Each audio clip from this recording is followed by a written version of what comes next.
Oke, akhirnya kita masuk ke part 2 ya. Part 2 ini mengenai domain fungsi dua variabel. Kalian masih ingat kan ya waktu dulu dipelajarin semester ganjil itu pada mata 1A. Pada fungsi satu variabel itu sebetulnya dikenal istilah domain kan ya. Domain atau daerah asal atau daerah definisi itu sama aja. Dan itu terbagi menjadi beberapa jenis sebetulnya. Ada domain yang benar-benar langsung ditentukan atau disebutkan secara eksplisit begitu. Ada juga domain natural yang tidak disebutkan gitu. Harus kita cari dulu lah ibaratnya itu, yang domain itu. Nah, sekarang kita akan belajar mengenai domain pada fungsi dua variabel ya. Bagaimana domain pada fungsi dua variabel ini? Nah, coba kita lihat persamaan ini. Ini persamaan yang ini.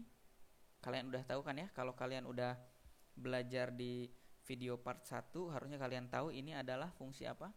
Fungsi dua variabel namanya. Yang ini adalah fungsi dua variabel.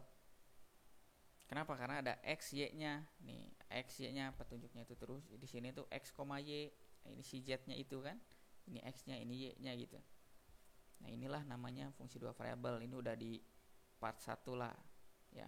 Kalau masih belum paham coba diulang lagi di part 1-nya itu.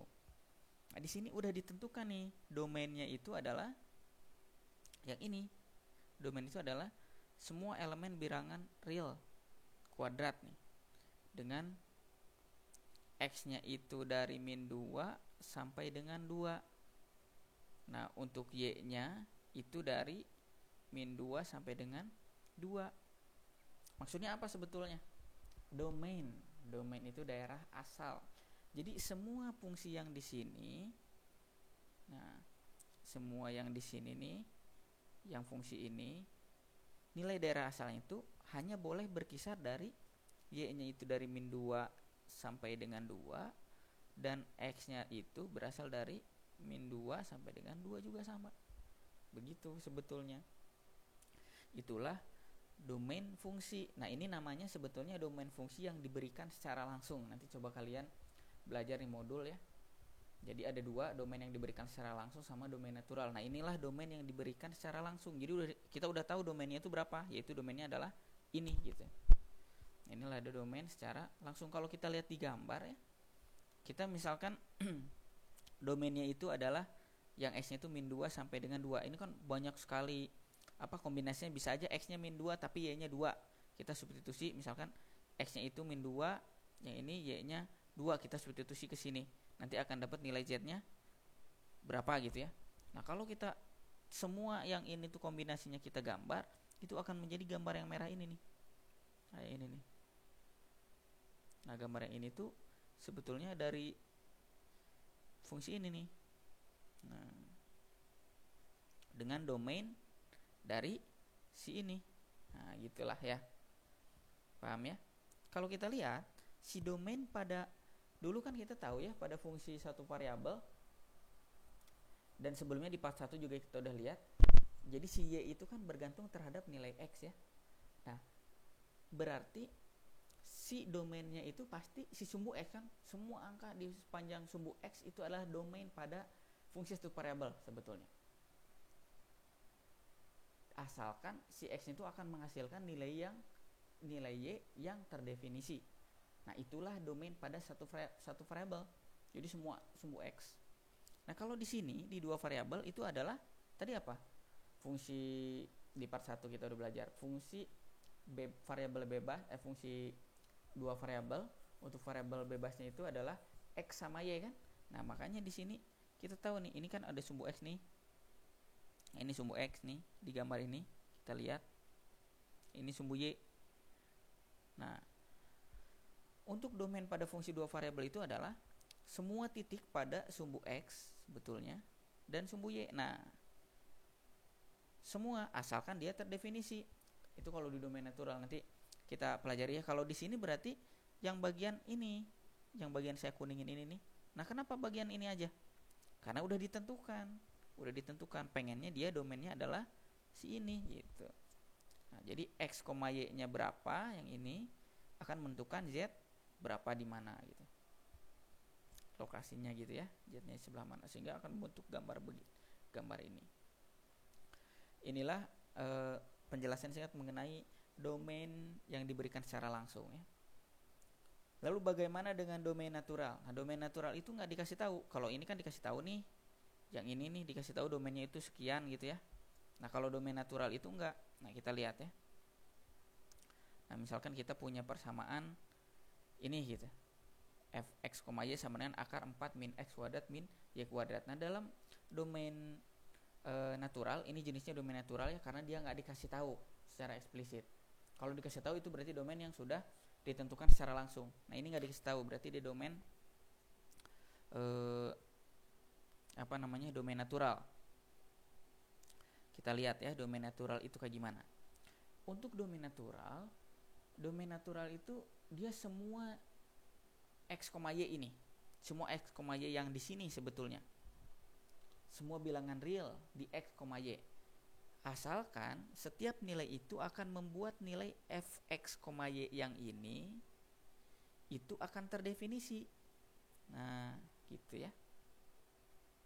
Ini nih, kalau kita lihat yang ini, si fungsi yang ini akan terdefinisi kalau bagaimana. Ini kan akar nih. Akar itu kalau akan terdefinisi kalau yang di dalam akar yang ini itu lebih besar atau sama dengan 0, ya enggak? Ya kan? Berarti domainnya gimana nih? Domainnya akan terdefinisi untuk, kan dia jelas semua real kan ya? Asalkan yang di dalam terdefinisi. Nah, tadi ininya apa nih? Kita tulis lagi coba. Akar dari 4 min x kuadrat min y kuadrat gitu ya. Dan ini harus lebih besar sama dengan 0, isinya yang ini nih.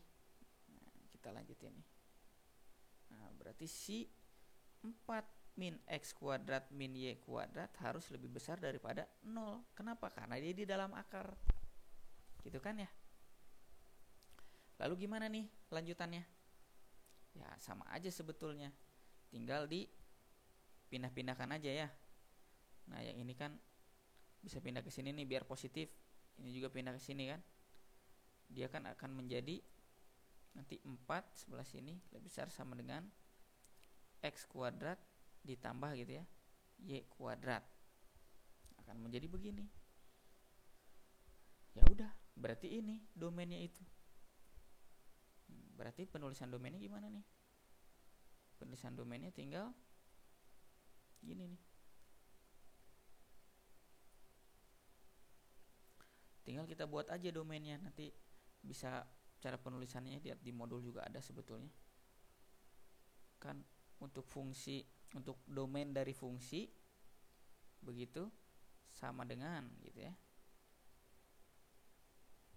Tinggal gini aja ini mah untuk yang x, y gitu ya. Aduh, bentar. Kita hapus. X, y begitu. Itu adalah elemen dari bilangan real kuadrat gitu ya. Untuk, nah yang ini nih syaratnya kita tuliskan. Nah ini nih, dia nah ini, nah ini harus x kuadrat dan ditambah y kuadratnya itu lebih kecil ya.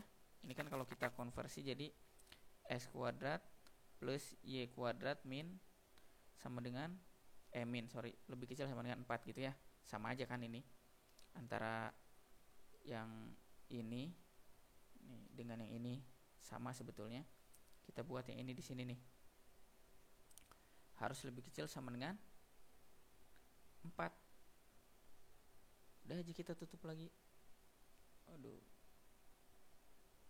Nah gitulah. Atau coba saya tulis lagi. Berarti untuk domain fungsi yang itu adalah domain fungsinya sama dengan x, y ya. Ini daerah asalnya kan, itu elemen dari r kuadrat dengan x kuadrat ditambah y kuadrat itu harus lebih kecil daripada 4. Nah, inilah daerah asalnya atau domain natural untuk siapa? Untuk fungsi yang ini nih. Nah, yang ini tuh domain natural untuk fungsi yang ini. Nah, tinggal begitu. Paham ya? Atau kita lihat rapihnya nih. Nah, tadi kita lihat, coba kita perbesar. Nah, kita lihat tadi fungsinya itu adalah ini kan, fx, y sama dengan akar dari 4 min x kuadrat min y kuadrat. Nah, itu akan dapat tadi apa? Si daerah asalnya itu dengan x kuadrat ditambah y kuadrat kurang dari sama dengan 4. Nah, kalau digambar, nah setiap x yang x-nya sama y kuadrat, x ditambah x kuadrat tambah y kuadrat kurang dari 4 itu kan ada angka-angkanya tuh. Terus kita masukin ke dalam ini, kita masukin ke dalam fungsi yang ini nih, itu akan menghasilkan nilai z kan ya. Nah, kalau kita gambar titik-titik yang tadi, itu akan menghasilkan gambar ini nih, gambar kubah begini nih. Nah, yang ini kubah ini nih. Nah, yang di dalam yang kuning ini. Nah, terus sebetulnya dari gambar ini kalian bisa tahu nggak domain asalnya itu yang mana? Domain asalnya. Nah, domain asalnya itu yang di dalam ini nih. Nih. Nah, ini yang warna-warni nih, yang di dalam ini. Kenapa? Karena domain asal ini sebetulnya itu daerah di x sama y, sehingga dia dapat menghasilkan z. Nah, itulah di dua variabel. Bedanya dengan satu variabel. Kalau satu variabel itu kan si x-nya ya, semua di sepanjang x itu akan menentukan y begitu. Nah, kalau di x ini ya, kalau di fungsi dua variabel ini itu akan menentukan satu nilai z untuk x, y. Atau kalau kita, ini kan kamera dari depan nih, kamera dari depan.